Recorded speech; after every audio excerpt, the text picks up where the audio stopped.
technically signed, a 5-year lease to this spot? Yes, we did.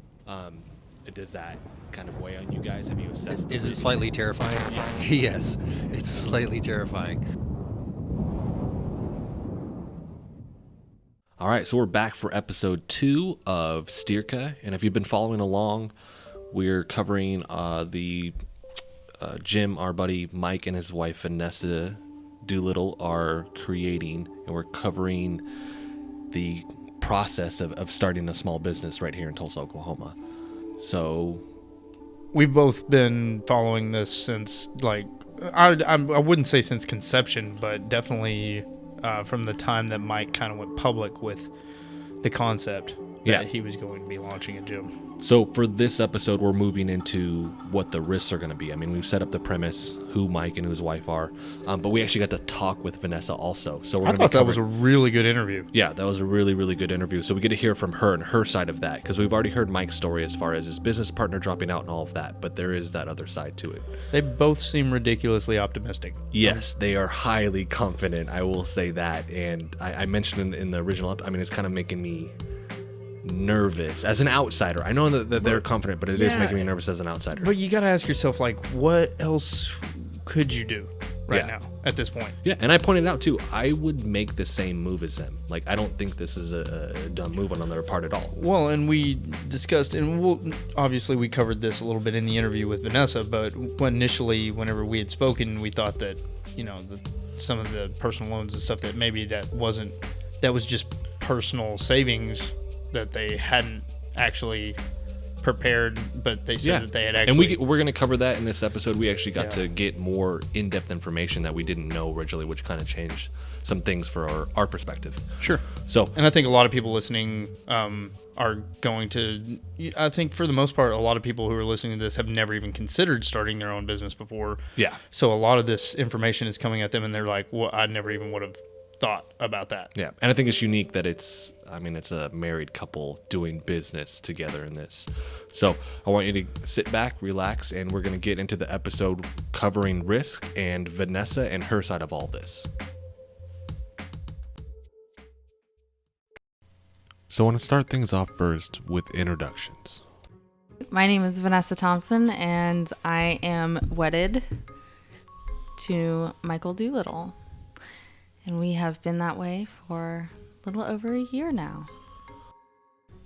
So as we mentioned, we were fortunate enough to get to sit down with Vanessa and get her side of all of this. And the best part of this was that we got to get her side of what happened in the conversation when she found out that Mike's business partner just dropped out right after filing the LLC. Mike and Michael, Corey, we're creating this great business plan and wanting to do an awesome gem. And really where I come in is when the night that Mike files the paperwork to have the business put together is when Michael Corey sends him an email and says, it's just not going to work out. And that he wanted to back out for the time being. So the next morning, Mike comes in, and I'm working from home, and he said that he needed to update me with the business details, and said that Michael Corey had dropped out. And there's a dog in here. It's fine. And that's at the point in which I said we should go ahead and continue, and was actually very excited. So Kind of mentally walk me through what you're thinking at the moment that all happens. I mean, obviously that was a shock, right? absolutely. We really only planned for it to be Mike and Michael.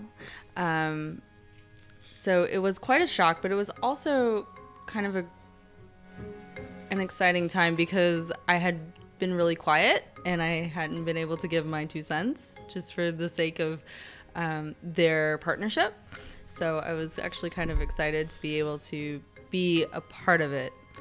So wake up, tells you all that stuff, and then you're kind of on board and you're almost more excited now that Yeah. it's going to be the two of you. It's going to be your business. It's my kid too. Yeah.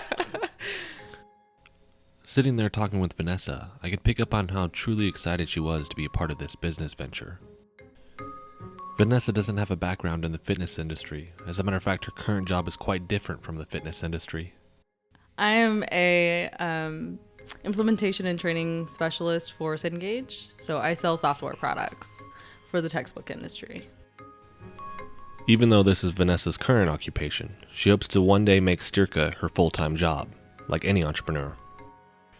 Are you looking at this being your full-time job at some time? You're going to be, this is going to be your, what you do every day is going to be all Styrka all day.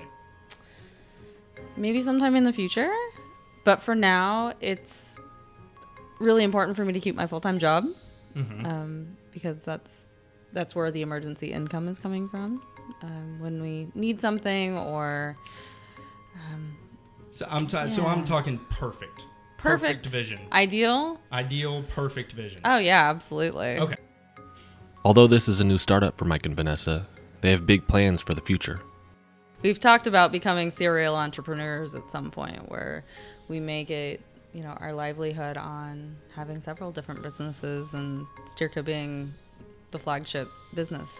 So we're really throwing everything into this. That's great. Hopefully making it the best it can be. Okay, so in going over risk for this episode, I just want to quickly define what risk means. So risk is a situation involving exposure to danger. And I want to clarify that really quick, that danger can be physical or non-physical, right? It doesn't just have to be somebody attacking me. In this instance, it's something that's non-physical. These guys are putting up a lot of money. They took out a loan. That is a risk for them. And earlier you actually cited a source for differentiating. You had a source for that. So this was for Robert Sapolsky, and this was for stress physiology. That's just something I like to qualify or kind of clarify for my clients. Physical and non-physical stress. It doesn't matter. Reaction. It has the same reaction. So they are going to be both physically and non-physically stressed, and it's going to wear down their body the same. I mean, they're going to have the non-physical stress going with trying to run this business, and then obviously trying to work out and do all that other stuff on top of it. So, but I mean, what are the stats? And that's what we're kind of laying the groundwork with here, doing some research, and you have some numbers and some articles that we're going to cover real quick. Yeah, well, because whenever we were talking about it, we thought risk, for us to properly define risk, we'd have to figure out whether or not there actually is enough data out there to suggest that the possibility of failure exists, right? Like if there's no possibility of failure, there's not really anything to be afraid of. So then risk doesn't even play a role in deciding whether or not you pull the trigger on something like this. And there is a lot of mixed statistics out there that fly around in a real quick Google search. You can type into Google statistics for startup businesses. And one of the top 10 results that came up was an article from Forbes.com written by Neil Patel, January 16th, 2015. He actually states that 90% of businesses fail while only 10% succeed. And I believe he goes on further later to say only 1 in 10 will actually be considered successful. And then if you click on the link that's provided there in the Forbes article, it redirects to an earlier article written on Fortune.com, September 25th, 2014, by Aaron Griffith, that also states matter-of-factly that 90% of businesses fail while only 10% actually succeed. And what I found was that there's not really any resources that those actually cite as to why that statistic is stated so matter-of-factly. But I did find it interesting that a year apart and almost a year ago, that there's 2 different articles that state it very matter-of-factly, that it's not even in question that this is a fact that 90% of them will fail. And then it listed, the top reasons why. Right. Well, the Fortune.com article listed the top reasons why, and the number 1 reason was that the market had no need for the product. So then let's just kind of clarify that. Tulsa has a need in the sense that 1 in 3 people that live here are obese. Sure. So there's a need But we've talked about it. I mean, he's Well, kind that of could mean that they need a doctor. yeah. And there's plenty of gyms around here. So, I mean, you have Lifetime, 10 Gym, Planet Fitness. I mean, we have, as far as I've heard, the most CrossFit gyms per capita. Right. I mean, there's a lot And I of did different a gyms. Google search for gyms in Tulsa, and there was white pages and yellow pages both brought up 42 different gyms listed just on those sites in Tulsa. So you definitely got the product exists. Yeah, and there's a lot here. So now he's kind of going for a niche market. He wants the athletes. That's not to say that that's all he wants there. He wants everybody to come. He wants that strong, tight-knit, community-based gym. But he's kind of promoting to the athletes with the equipment and all that he's getting. So Right. it does raise the question, is there a need for that niche? Yeah. All right. Is there a market for that? So they had that in there. What else did they have? On the Fortune article, it also said that the second one was the wrong team. Wrong That team? you had the wrong Which team right now in it's just them. leadership. Right now it's Mike and Vanessa, so that Yeah. could be. Well, you and I discussed the fact that Chris Sacca had stated on the Startup podcast that there's a difference between wanting to be a family business owner where you own this business and that's your main source of income and you Yeah. run it and you operate it. And we know a lot of entrepreneurs and business owners like that, Yeah. who that's their business and this is what they do every day. Yeah. They wake up and they run that business and that's going to be their source of income. But their pay is going to be reflective of the work that they put out there. So they're selling, essentially they're selling their time, which is what you and I both do. Yeah. And then there's Like startup Startup. billionaire Twitter. Twitter, Uber, Yeah. things that you look at and you go, there's other people making the Well, money. they revolutionize too the industry, and I think that's what you have to come in there with Sure. that mindset that you're going to revolutionize what industry you're in. And so we look at that and we go, well, either one could be viewed as a success, right? Yeah. And then you and I both kind of talked about whether or not this podcast would be viewed as successful in a year or two if we were still doing it and we didn't have the number of sponsors that we wanted or we Yeah. weren't bringing in. And you and I both decided if we made one connection with somebody that we wouldn't have made prior to that, and a relationship that expanded the way of thinking, Yeah. the way of approaching business, or increased our capabilities later on, even in our personal life. Even Yeah. if it had an effect on our personal life, we would view that as a success. Yeah.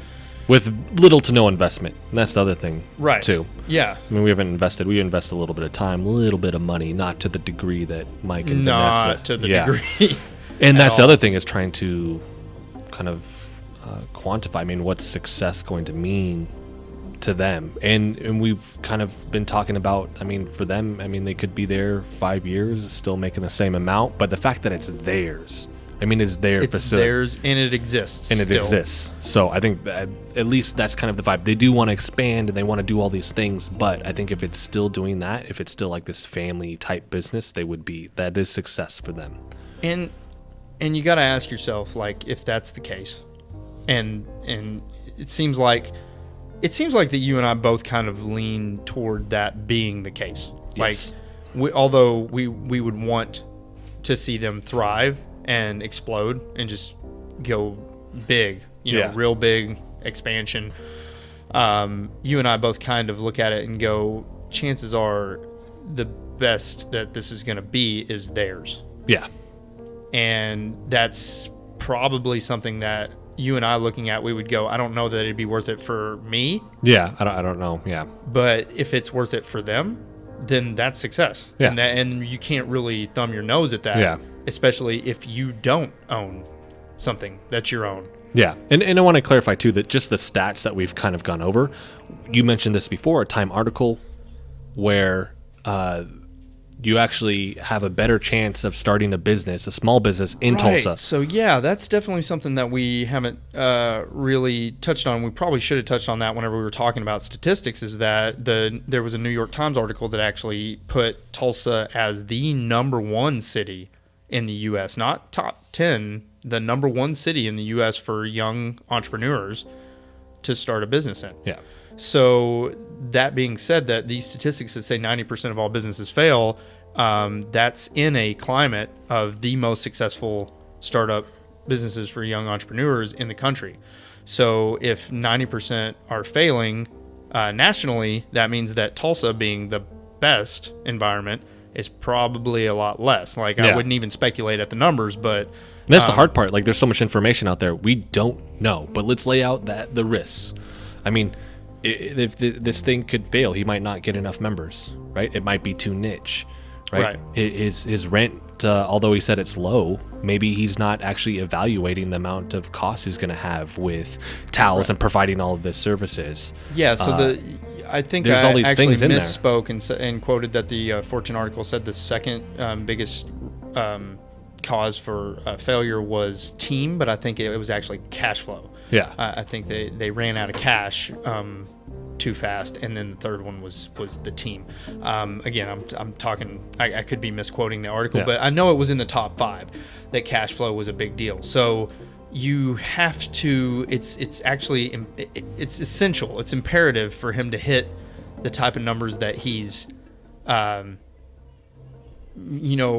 I think he's probably has done a pretty good job of sitting down and doing the numbers. Yeah. So I think he probably does have a pretty good idea of what it's going to take for him to be profitable. But it's imperative that he hits those numbers. And so in looking at all these things, I mean, we're going to transition. What are Mike and Vanessa doing as far as risk assessment right now? Well, the risk is, it's important to evaluate. However, this deal was too sweet to pass up for us. I'd really just like to reiterate, it's kind of the perfect thing. It's what we've been looking for. It's what we've been saving for quite a while. And so when it came up, yes, it's a lot of money and it's a lot of commitment and a lot of weeks not sleeping. But I would be kicking myself if we didn't do it. Because if we fail horribly, which is a possibility, then we can say we tried. Yeah. At least we did it. And we learned something from it.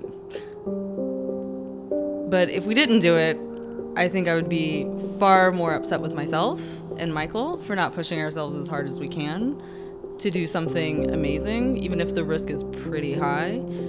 I think at this point, though, the things that we're the most scared about is making sure that we have everything set up for day one. That's Mike and Vanessa covering their risk assessment, what they've gone over in their head, what they think are going to be the potential risks. They've looked at it, they've gone over all of that, but regardless, we can't predict the future. We don't know if this is going to be a success or not.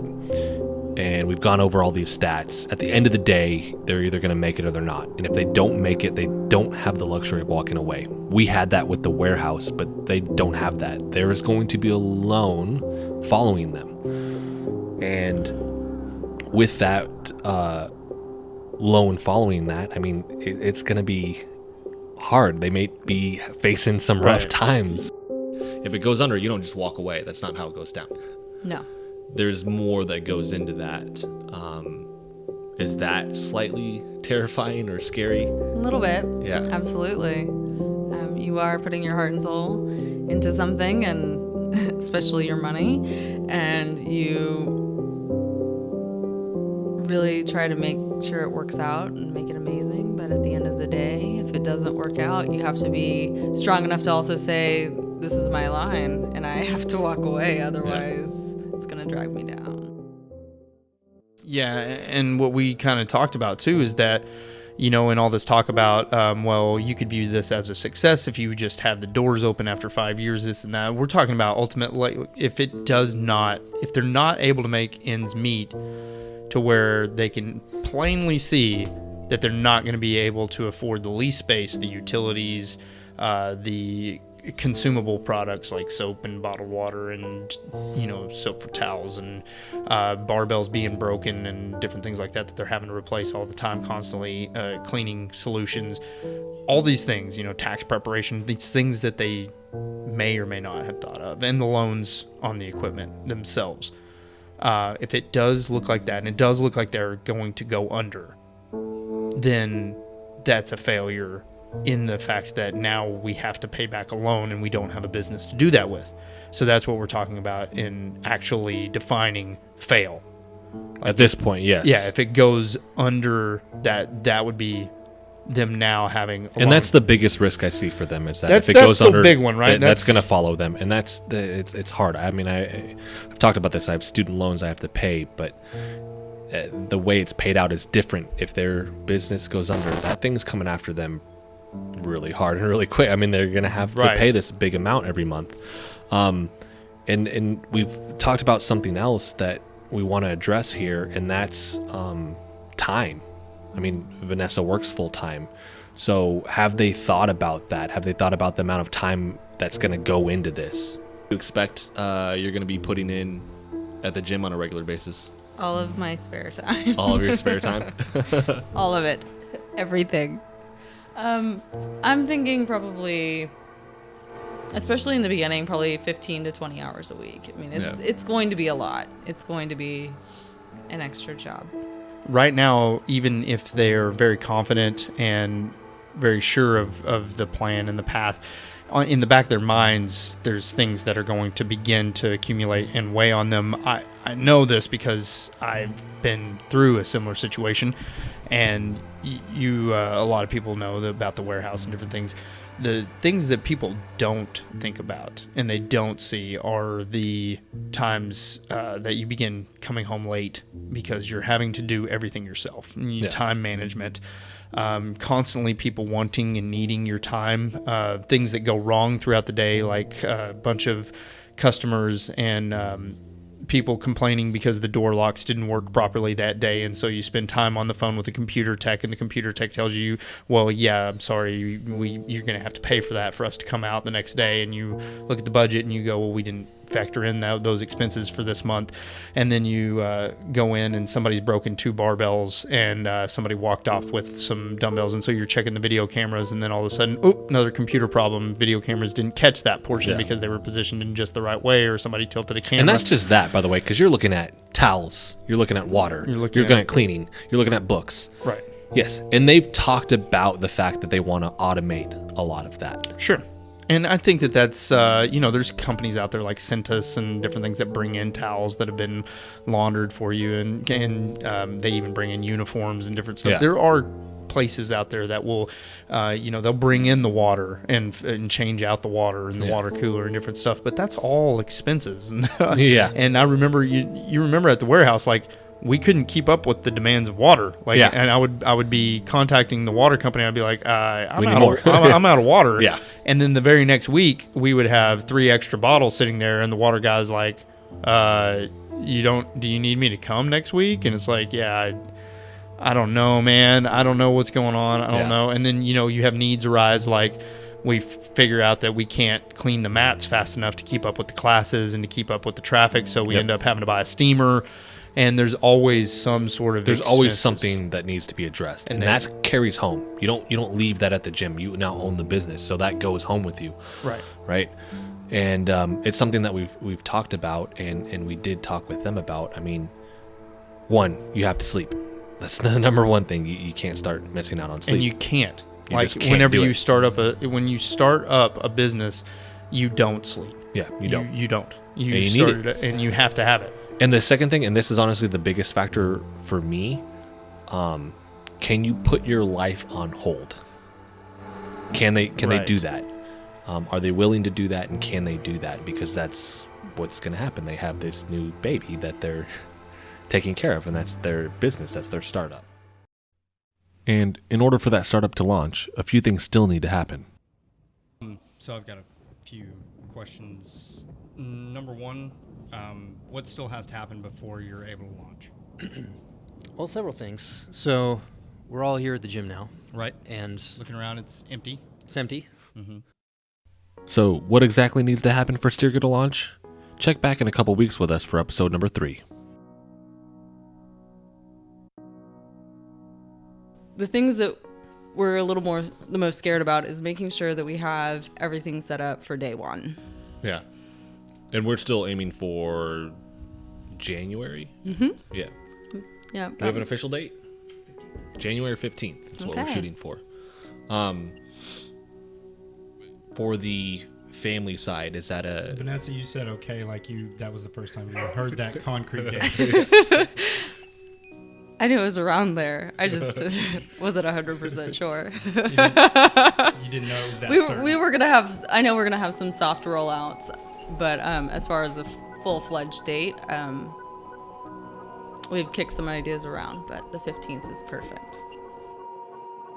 What role did you play in the choosing of the name? I didn't actually. I just approved of it. Okay.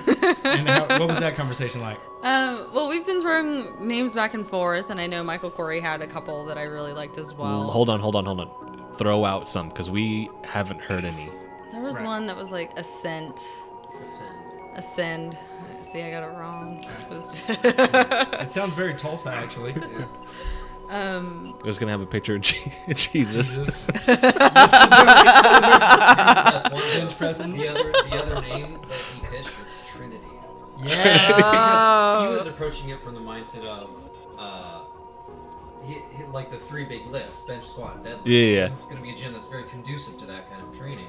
Yeah. And I was like, dude, we live in the same town as Rama. You can't call it. No, what would be funny is if you actually did that though, and everybody's like, "Hey, is this a church?" He's like, "Nope, but you can fucking start lifting, pay for a membership, sign up." That's Can your be if you end. want it to be. And of course, I kept throwing in like Greek mythology names and things that didn't make any sense. And so when Mike came up with Styrka, it just fit.